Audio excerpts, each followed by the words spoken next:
A massive victory for the Trump administration as the Supreme Court rules 6-3 to end the reign of activist district judges condemning all of us to live under the rule of their injunctions.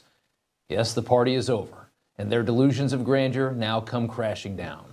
Some familiar faces you might recognize: James Boasberg from the D.C. district, Rudolph Contreras, also from D.C., Allison Burroughs from Massachusetts. Those are very frequent actors in this scam. There are many others that we're not showing.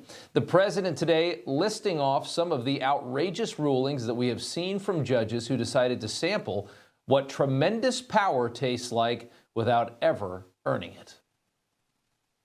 Thanks to this decision, we can now promptly file to proceed with these numerous policies and those that have been wrongly enjoined on a nationwide basis, including birthright citizenship, ending sanctuary city funding, suspending refugee resettlement, freezing unnecessary funding, stopping federal taxpayers from paying for transgender surgeries, and numerous other priorities.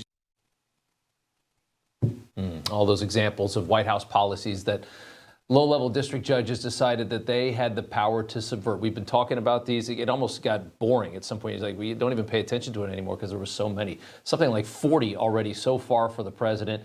Previous administrations would get maybe a handful the entire presidency. Trump, 4 or 5 months in, has 40 of them already under his belt. That's how ridiculous it is. The Supreme Court just stomped this nonsense away once and for all. The impact will really be felt on the issue of immigration. No longer will district judges be able to force our country to remain an open border collective without any sovereignty whatsoever. The Attorney General Pam Bondi on that. Feel safer now that President Trump can deport all of these gangs, and not one district court judge can think they're an emperor over this administration and his executive powers and why the people of the United States elected him. Almost as good as the ruling today was watching 2 of the court's 3 liberal justices be exposed, showing both their ignorance and also their inherent bias. Amy Coney Barrett hammered Ketanji Brown Jackson in her majority opinion, slamming Jackson's dissent and opinion that district courts should continue to hamper the agenda of an elected president. Amy Coney Barrett writing, Justice Jackson decries an imperial executive while embracing an imperial judiciary. Well put. Then while discussing Jackson's ignorance to restrictions on the judiciary controlling the presidency, Barrett then writing, Justice Jackson skips over that part because analyzing the governing statute involves boring legalese. This is about as insulting as anything we've ever seen from one Supreme Court Associate Justice to another. We know that Amy Coney Barrett is also far from a partisan Trump-loving judge. She's been a pain for Trump in a lot of cases. She's very happy to run over to the other side to show that she's not a MAGA loyalist of some kind. So for her to write that makes you wonder just how obnoxious and incompetent Ketanji Brown Jackson actually must be to earn a public thrashing like that from her colleague, who, again, is no MAGA loyalist of any kind. It's interesting that she wrote that.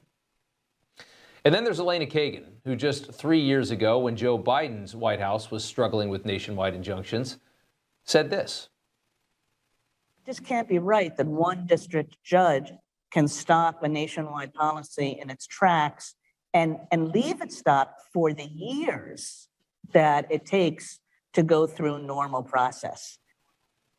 It just can't be right that we have these district court nationwide injunctions, she said just 3 years ago. Today, she finally had a chance to do something about it. But with Trump in the White House, Kagan, as you might expect, chose to defend those nationwide injunctions. You know, everybody's reporting the same stories, the same spin. You turn the channel, it's always the same. But not us. We're different. We report the real news. No spin, just the facts. Turn to us, and you won't turn back. Tune in to Rob Schmitt tonight on Newsmax.